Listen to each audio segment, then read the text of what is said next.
If you need a restructuring, you need a restructuring, but don't call it org design.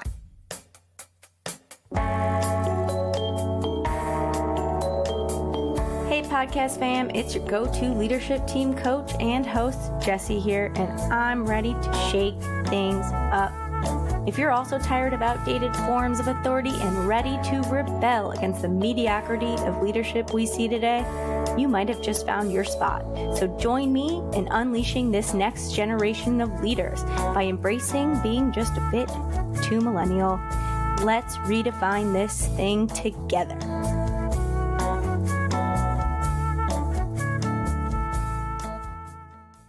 Welcome back to your favorite leadership podcast. Today, our guest is all about organization design.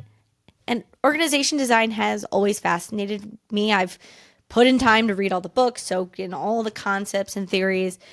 But I usually don't do this work really at a large scale. The work that I do when it comes to organization design is at a smaller scale. It tends to be part of my coaching conversations, my advisory practice. It involves really helping leaders understand organization design levers. When you're asking yourself, what is organization design levers? That is corporate jargon for core elements that bring a strategy to life, which is also corporate jargon for structure, like, for example, who does what, who reports to what, things like processes, how work flows through, how decisions are made, how information is transferred and passed through, things like metrics, what does success look like, and then last is the talent. What are the skills and capabilities that are needed in order to get the work done and get results? And yes, I'm pretty sure I just answered what corporate jargon is with more corporate jargon, and then probably even more corporate jargon with even more corporate jargon. I personally don't see myself as an organization designer, but I'm definitely dangerous enough with the knowledge to bring these important principles into everyday leadership conversations. And so that is exactly why I wanted to bring our guest today onto the podcast, our guest Julian Chender, because I wanted to use this conversation to upskill myself and hopefully upskill a couple of you all with today's guest. Julian became a consultant and coach in order to help work society towards being healthier. And I think that's something him and I both share, is that our work is really focused on doing good in the world and creating a healthier society. His work focuses on facilitating human connection and shaping behavior at scale. Interesting enough, he began his career at the NIH, supporting leadership and enterprise strategy during a global health crisis. But then later, he decided to work along some of the top minds in the field of organization design in more corporate organization settings. And so a year ago, Julian decided to leave and found 11A Collaborative, which is a consultancy that partners with purpose-driven businesses, things like non-for-profits, foundations, public offices, and government agencies. And the focus of the consulting firm is to help organizations translate their strategy into action through stronger alignment and design. Personally, I really admire Julian's thought leadership in this space and his deep commitment to using organization design as a tool for impact, especially societal impact. And today, we get to explore what we really mean by that in practice. So enjoy. So I'm excited to have you here to talk a little bit about org design. It's not something we've talked about on the podcast yet, but it's really critical for leaders to have an understanding of what org design is as a field and how they can use it as a tool. So just tell people, like, what is organizational design? People throw that word around a lot. I think very few of us actually know what it means. Yeah, so org design started in the 1970s as a field that grew into a separate practice from organization development in the probably late 90s, early 2000s. So for a while there, it was seen as just part of organizational consulting, and it really became its own field with its own institutions in the early 2000s. And org design is at its root a decision science. It is a way of making trade-off decisions around how you run and manage your organization. And it is called design because it takes design principles and applies them to the organization's body. So what I say is that every organization has strategy on one hand and results on the other. And in between those two is the organization. And an organization can mean a lot of different things. And so different designers have different approaches. But the design is an intentional setup of that organization so that it can bridge strategy and the desired results. So what I look at is based on what's called Galbraith's STAR model, which was the original org design model and has really lasted the test of time and is the most widely used. And there are a few others. Everyone has their own version of the STAR model these days, but the traditional is that everything aligns to strategy. So it's about alignment, not about the right answer.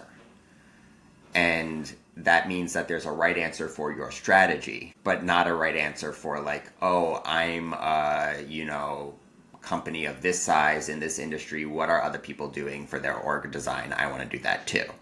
Because the whole point here is to give you an advantage, to help you actually achieve your personal mission goals, etc. And maybe do it better than some of your competitors. And when I say competitors, I work in the social impact space, but even there you have competitors who are looking at the same donor base as you and you want to have better results than them. So we look at strategy and then we look at what are called the differentiating capabilities. So what are those muscles that an organization really needs across the organization as a whole to be really good at?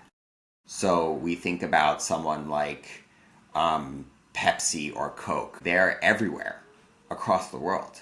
Like they're excellent at their supply chain. So that is something that differentiates them. And then getting into new markets is based on their supply chain. So there's no right way to design your organization. No, but there are right things to look at. And this is where the STAR model comes in, which is we want to align to strategy things like organization structure, organization processes and governance. So how do we build the vertical structure, what would be kind of considered a hierarchy in a lot of organizations? Or how are we building our groupings, strategic groupings of work? And then process and governance is how are we working across them? The third thing is metrics. What are we measuring and how are we building shared accountability and shared behaviors towards those shared goals? And the fourth one is talent. The biggest mistake people make in organization design is putting people first. And what you see here is the STAR model puts people last. It puts the organization first. So especially in the social impact sector, which is very people-centered, you see a lot of organization designs that are like, well, we love Jane, so we built a department around Jane. And it's like, well, Jane's wonderful and should be part of this organization, but does this department make sense for your strategy? No, it made sense because we love Jane. The strategy is amplified by the structure, and the structure decisions you make will determine how well you amplify your strategy. And then those processes and governance are really about cross-functional work. And I think the idea here is that everyone I talk to is like, we need to break down silos. And I chuckle when they say that, because actually in org design, every organization has silos. There's no way to avoid it. It's a question of how do you integrate across the silos, not break them down. What question are they actually asking you? How do we work better together? How do we work better together? It was hard for me to think about this idea that org design is not, you don't design around people. That was really tough for me because I was taught, well, you think about people and you leverage their strengths. And so I totally get it, right? You need to design the organization instead of designing it based around people. But then what happens is I walk onto teams that have been restructured and I do team dynamics work. And now all of a sudden you have people just not in, they've redesigned and restructured the org and then no one's really put the right people in the right places anymore. That is a huge step for implementation that's the whole talent portion of the STAR model is the right people in the right roles. And so let's do an example, right? Our strategy is A, and we want our strategy to be A plus 10. So our organization is B, so we need organization to be B plus 10.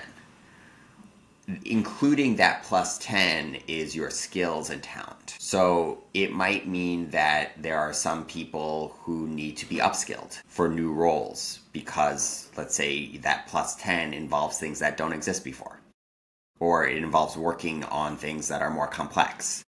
So we think a lot about upskilling current talent. We think a lot about hiring in for capacity and strength. And we think about who doesn't make it into the next round of the organization all the time. What are those roles that don't belong? Not because you don't like that person, but because that role doesn't belong in our new strategy. Yeah. And so where we go and then is a lot of people try to shoehorn that role into things because they don't want to let go of somebody, because that's very hard to do. Or they say, we're going to repurpose this person and put them in a new role. And I'm all in favor of that. I don't like laying off as part of org design. It is an inevitable part of some org designs. Some org designs are actually designed to cut cost and lay people off. And that's a totally different story. But when you're doing a growth model, I'm all for repurposing people and reskilling. It's funny, I am brought in as a team effectiveness coach, consultant, and usually I'm cleaning up the mess of the restructuring, the org design, because they did the right design, but then on the implementation, all of a sudden they took one team and made it two. So this actually happened to me, which is they changed the process of a certain department, and people saw one part of the process as better than the other. So all of a sudden there became this us, them. People who used to work together coherently now saw themselves as like, you took this away from me. You took the fun stuff away from me. Now we don't like each other. Then the two like leaders are going at it and refuse to talk to each other. And so I came in as a team effectiveness consultant, and people wanted me to mediate the conflict of the leadership. And I was like, no, this is a process issue. And once they understood that, leaders naturally they couldn't fight anymore because the teams started working more fluidly together. Well, first of all, well done you. Well, thank you. Okay. I mean, this is the thing that I find so interesting about organizations, which is we often address what we see and feel most acutely, which is internal conflict. And we don't look at what's causing the internal conflict. Often it's they don't like each other because one is mean or it's like, well, why are they behaving that way? And the thing about org design at its core, and this is what I think is missed most in org design, is that you're shaping behavior at scale. So it's really about behavior change, but we don't talk about that. We don't talk much about culture in org design, but we are developing culture based on how we work together. Whereas a lot of culture consultants will say, let's talk about how we get along, but not talk about values, but not talk about the work. And org design takes kind of the opposite view. And I believe the truth is somewhere in the middle, which is why I bring together my org design and org development backgrounds in a lot of my work. To build the team effectiveness while we're doing the org design is a huge part of how I practice. And that means that my work is incredibly inclusive and participatory. So I don't design, what you call restructuring is usually done behind closed doors. And it's done to people. And I don't do that. Like that's not a practice that I do unless it's cost cutting, where it's like an organization that lost funding and needs to close down half of its programming. And it's like, we can't do that inclusively because that's going to be really messy. And people are going to lose their jobs, and we can't tell them they're losing their jobs yet because we haven't figured out how we're going to move forward. That can happen behind closed doors. But anything that's either status quo or growth oriented, for me, is an inclusive process where you want to get the people who are doing the work to design how they do the work differently. And the idea here is that people support what they create. And so a lot of the change management that goes into restructuring, there's the restructuring and then there's the waterfall rollout and there's the kind of ram it down their throats and tell them that this is their new position and like it or lump it. And I don't actually run into that problem because they've built the organization. And when they say, "Hey, this doesn't work," I say, "Great, what are you going to do about it? Because you built it." People think, oh, I communicated it to once or I asked them once, and therefore they feel bought in. And I think people need to hear things multiple times to really understand the magnitude of the change. I think that is the most prescient thing you can say. Um, I find even with people who design their own organizations, and what I say is, you're the expert in your organization, I'm the expert in org design. So I'll give you the frameworks and I'll guide you and I'll tell you when you're kind of going off the rails. But within this framework, you have some place to play. And then they go 2 months later, well, how do we end up here? And I go back and I say, well, we made this decision and we made this decision and we made this decision, and all of these were trade-off decisions. And when you made these trade-off decisions, you said yes to something and you said no to a lot of other things. And the joke I use is that when I said yes to my wife, I said no to every other woman on the planet. And they go, "Oh, right, we did say yes to that, and that's how we got here." And I'm like, "Do you need to revisit that? Like, is this not working? Do you need to go back?" And some people will go back to the very beginning and say, "We need to start over because that trade-off decision didn't play out the way we needed it to." And other people will go, "Oh, no, no, no, I remember we made that trade-off decision and now I'm fine." But there's a very short memory span for the work, even when they own it. Yeah, yeah. Oh, 100%. You're making me think of my puppy now that I'm fostering. Is this like an org design decision for me that in my family? If I adopt it, I don't get to foster any other dogs. Right. I maybe have to get to golf less this summer. Yeah. Yes. Those are all I trade-off have to decisions. ask my husband for help more. I spend less time with my daughters versus if I keep the puppy, I have a best friend. I mean, Right. I think it's like a heart thing. Sometimes it's a heart, Yes. but yeah. And that's the thing, is that sometimes these are heart and mind questions. And that's where I think my coaching background becomes really useful. Interesting. Yeah, because Is like that's what I'm navigating right. Like the heart is like keep the dog. I love it. But my mind has all these reasons why we really can't have a dog. right. So the organization probably doesn't need the dog. And you as the leader of the organization really want the dog. Yeah, that is This exactly it. this is a problem I run into all the time. Wait, really? Okay, so like what do you do with this? So there's kind of, I mean, this is where there's two work streams in any org design. There's the organization and there's the leader and leadership team.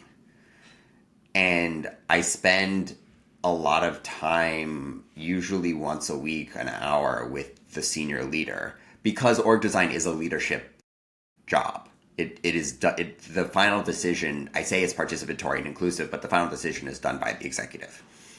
And what happens is, I realized early in my practice that as you change the constellation of the organization, they have to change their internal constellation of the organization they lead. So there's a whole lot of growth and change that they have to go through personally as the leader of the organization to instill the organization changes that they are making decisions about with their brains, but their hearts aren't necessarily following because they still love Jane and they still want Jane to be special in the organization. But the decisions they're making are for the organization, and it might be actually not great for Jane's department, but they love Jane. So there's this conflict. And so working with them individually to symbiotically bring together head and heart is really important. Now that's not as important or as easy to do. Maybe it's more about ease at the individual level, but at the leader level, it's really, really crucial. And that's where my coaching background has been super helpful. Yeah. So what like leadership mindsets or behaviors are like most important when navigating the shifts in org design and integrating new approaches? I think the real thing for leaders, but especially the people who are engaged in supporting the leader, is everybody has to take themselves out of the picture. So when we go back to that idea of talent being last, everyone thinks about their jobs first. And the leader is thinking about their job and what they need to do for the organization. But bringing that leader support means bringing that leader a design team that's cross functional across everything. I call it a max mix, which I got from Paul Tolshinsky, who does whole scale change. But we do a max mix design team that is going to advise that leader. But the mindset is we are actually designing an institution, not people. And that mindset shift is still the hardest for the leader and the design team. And so when I think of mindset, that's what I think of. When I think of behaviors, I think of consistency. So, like, we're going through a process. How does the leader show up consistently to that process? So, you're allowed to change your mind. No decision is final until all decisions are final. But how do you instill a sense of process and coherence through that while waiting for everything to fall into place? And that is a place of holding the space for change that really is a capacity that leaders need to be able to do. It sounds really challenging for people, especially if you haven't gone through it before, because I feel like when you make, for me, I want to make a decision, I want it to just happen. But in reality, whenever you make decisions like these, it is a process and a push and a pull, and it's you have to. I almost think of like my golf swing, right? Which is like I'll tweak it, and like the first couple times you're gonna miss the ball, Yeah. but like you have to continue to work on that swing. Yeah, this is all about building muscles. It's about building individual leadership muscles, and it's about building organizational muscles to implement that strategy. And so practice is actually the most important part of org design. How do you practice then? So what we'll do is we'll actually do simulations of the organization. Really? Yeah, That is we'll run like 3-day simulations of like, okay, here's step one. Here's everyone in their departments. Now get this work done, and we'll play it out. I love that. We call it running water through the pipes. But it's actually like in a room, and it's based on Dick Axelrod's conference model and something called SimuReal, and there are a couple of other large group interventions that this is drawn from. But it's getting the organization together to play it out and test the design and tweak it together and be like, hey, that process didn't, like, you ran into trouble at step 4 and at step 6. What do we need to do differently? Do we need to redesign the process? Do we need to redesign decision rights? Do we need to redesign? And it's like, that's where I say nothing's final until it's final. Is like, we can set the framework, we can set the capabilities we want, but when we're getting into the nitty gritty, those decisions need to be played out. And also, once the organization is stood up, there's an activation of an organization. And a lot of people think we just flip the switch and we have a new organization. And as you see with your team development, they flipped the switch, they gave him a new process, and all of a sudden infighting. Well, what I say is roll it out slowly, try new things, and be willing to adjust. Like, part of what I do is I teach them how to do this work as we do it, so that when I'm gone, they can make the tweaks and adjustments, because no org design is ever really final, because no strategy is ever. True. Well, I will jump in and say that one of the big issues, right? You said the process, but what I've noticed is people think org design equals restructuring, which is one of the biggest issues that we have, which is they restructure without redesigning, because they Exactly. think org design equals structure change because that is what they can see. You can see, structure on a chart. So they move Right. the pieces around without changing any of the processes and the governance that goes along with it, and that's why I think you get team issues. Exactly. And I'll tell you, structure is what we say is structure is a very blunt instrument. And it is step one, but if you stop there, it's like hitting a pin with a sledgehammer. It's like you'll get the change, but will it be refined and sanded down and smoothed out and all of that? No, not at all. Because that's where the integration of the process, governance, metrics, and talent come in. So, structure is step one of five in organization design. And a lot of people think structure is the end all be all. That actually, what they do is they say any conflict is a structure problem. Any issue, and so they'll restructure their development department into marketing and development because Bob and Joe don't get along, and so we need to do a structure change there instead of figuring out how we work together. And what I say is restructuring is to a 3-star Michelin restaurant what McDonald's is. You'll get a meal, but what's the quality? And what's the outcome? And what's the experience? So I want to come back to this silo argument because I find it really fascinating, especially in the team development work that I do, which is I hear that whenever I'm brought in, it's, oh, there's too many silos. So you argue that silos aren't the problem. So what are silos? And then I would love to just hear a little bit more about how you deal with silos. So there are 4 silos that you can have in basically a corporate, and I've developed a 5th for social impact and nonprofit work. And you can be siloed by product or program, geography, customer, function, or issue area in the social impact space. Okay. What And issue area? What do you mean by issue area? Like if we work on civil rights, we have an issue area on reproductive rights, we have an issue area on voting rights, we have an issue area, etc., etc. So that's what you don't see that in, Procter and Gamble. But there's a big decision in implementing the strategy, which is which of those orientations, which are by definition the silos, are going to give you the leverage to get the impact you want. And a matrix, which is very misunderstood, is the choice of using 2 of those. Got it. And so there is a silo question. I think when people say silos, they mean I don't get along with the other team, or we're not talking to each other, or we're not working together. That's a process governance, behavior, team coaching question. But in organization design, you want to be very intentional about what your silos are, because every organization is going to have a silo. If you are a global multinational and you choose geography because there's a specialization to your product that needs to be changed based on whether it's sold in the United States or sold in Europe or sold in Africa or sold in Asia, then you will be organized by geography. Like medical devices.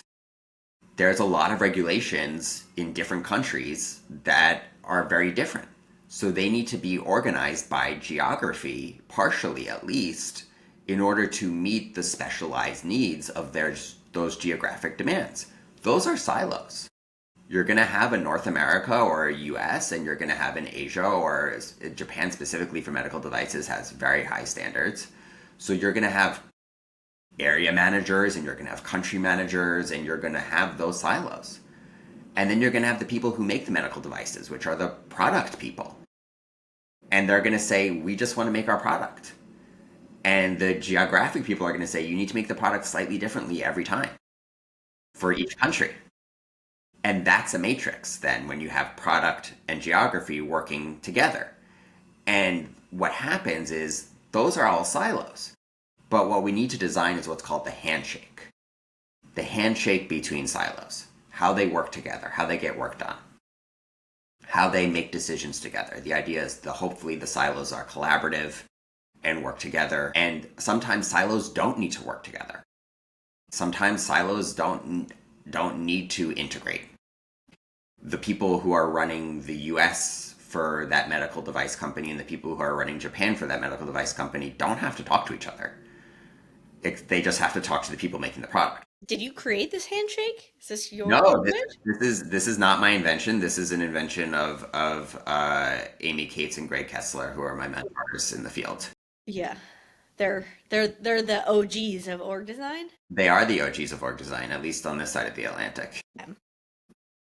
What's the biggest difference you found between doing work in the social impact space versus the corporate space? I think the biggest difference is that corporates tend to be role focused.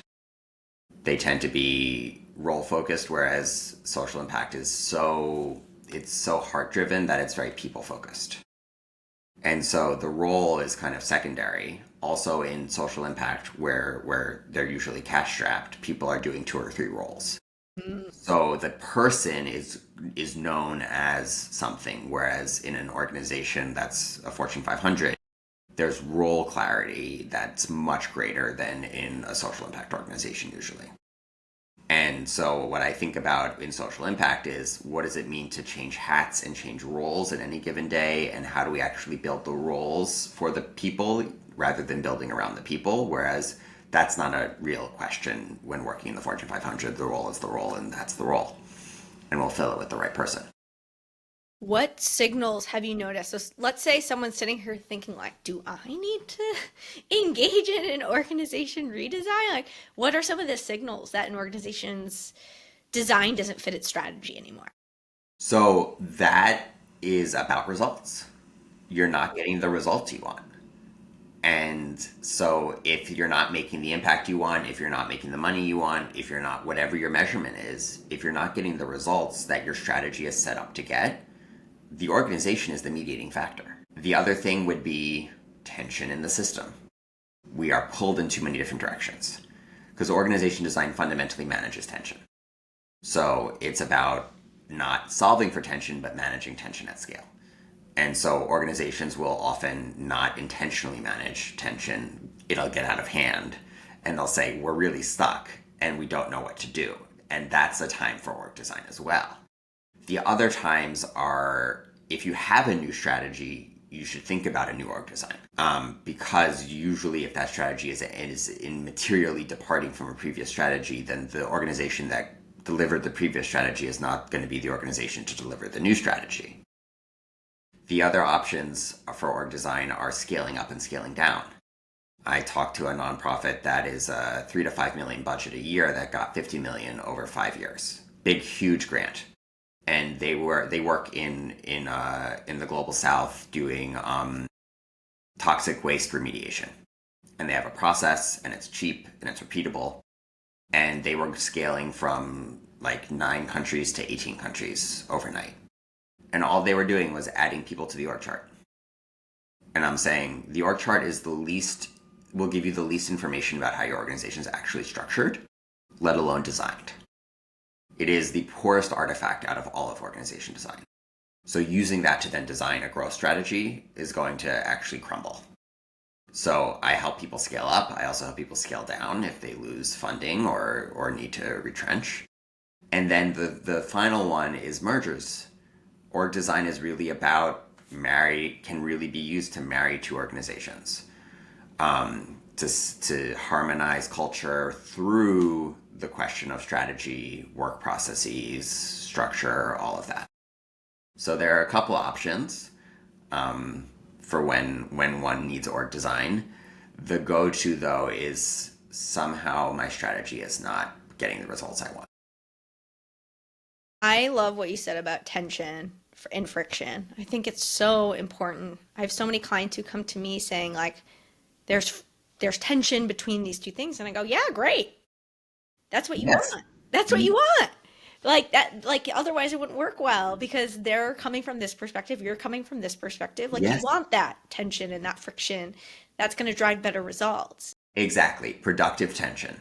And the design is to design unproductive tension into productive tension because you're never going to remove tension from an organization. So what does that mean from at an individual level? What do people need to get more comfortable with? Having direct, real conversations. Yeah. Like actually those two leaders of those two teams saying what's actually going on here and what's the issue rather than I don't like you and you're smelly um, is, Is is that what the handshake is? that's the handshake. Yeah. What does the handshake look like? Not so much. The handshake looks like designing how two departments interact.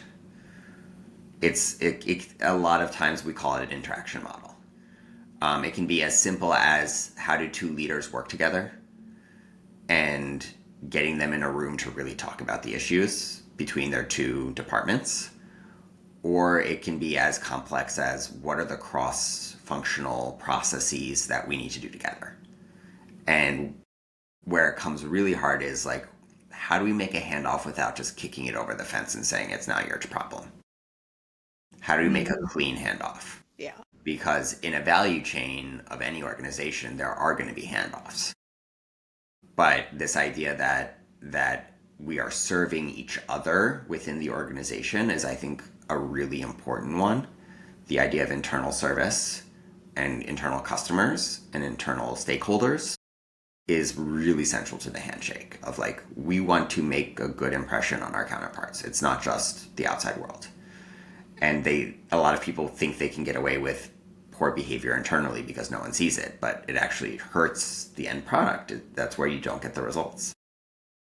So, what keeps you being an org designer, and what is the thing that you just, if you could just cut something out of your day to day and out of this role, you would? Oh my gosh. What keeps me being an org designer is the constant challenge. It is always a brain teaser, and it is always using my full self. It is head, heart, body. I mean, I get to be my own practice. So I find that to be incredibly enjoyable and at times very challenging. What would I cut out? I don't know that I would cut anything out of what I would ask for is a little bit more awareness up front from some people, clients, like potential clients, to and that's I think part of what you're asking here is like how do people know when to do org design? It's like a lot of times when we come in, it's a cleanup job, like, and so that adds a couple months to the project. We're getting people back on the same page. We're like, and the design doesn't actually start right away. So the cleanup job is what I would say I would like to avoid, but is I think part of just how business works these days. I noticed a lot of new leaders who move into an organization or even move into a new department and they're like, I want to make a change and make a big splash and they're excited. They see that they can make things better and they want to make an imprint on the organization and they jump in with let's start with redesigning the org. I'm so glad you asked, and I have to say there's nothing wrong with a new leader wanting to redesign an org to be the org they want to run. There is nothing wrong with it at all. In fact, the best time to do an org design is within the first 3 to 6 months of your leadership tenure, because you have some basis of trust and goodwill for just being new, and change is expected and change is happening already. So let's capitalize on that. So I say new leadership time is a great time to do org design. And it is about putting your imprint on it because it's your department or it's your organization, whatever it is. And so you should design it to be what you want. And if you're changing the strategy, you need to change the design. So the hardest thing for a new leader is to say, here's a new strategy, not do any redesign, and then get very upset in a year when they're not getting the results they want. What is it that you want people to walk away with from this episode with? Org design's not scary. It's not overwhelming. Restructuring is scary and overwhelming. That. What a great point. It puts so much into context, especially for leaders listening to this who are always all about restructuring. And let's say someone is listening to this and they're like, I want to talk to Julian and this sounds amazing. How do they get in touch with you? How do they follow your work? So connect on LinkedIn, Julian Chender. I publish there mostly. I also publish on my blog, which is on my website, 11acollaborative.com. So 11acollaborative.com, that's the name of my organization. And my email is julian@11acollaborative.com. I have just finished a round of conferences. I am presenting again in October at the Independent Sector Conference on mergers. Julian, thank you so much for coming on. I am so excited that we got to have this conversation. I think as leaders, understanding org design from a principled perspective, I think is truly important to doing great work. Thanks, Jesse. I really enjoyed this.